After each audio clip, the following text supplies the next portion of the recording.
Is your 2007 Toyota RAV4 refusing to turn over? Let's walk through the most likely culprits and get you back on the road.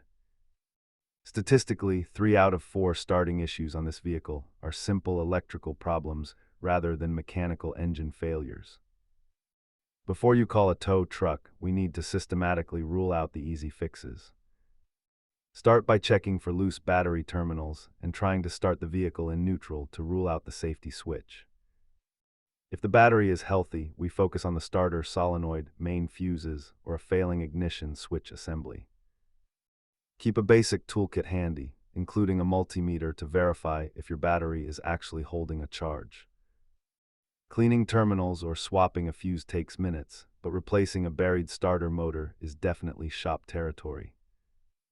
As you can see, most solutions are inexpensive, so don't jump to the most expensive conclusion immediately. Always prioritize safety by disconnecting the negative battery terminal before touching any electrical components. Following this logical flow helps isolate whether the issue is simple power delivery or a deeper ignition fault.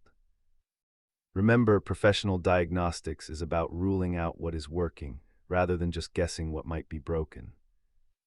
If these steps didn't solve it, it's time to check your OBDI codes. Subscribe for more RAV4 repair guides.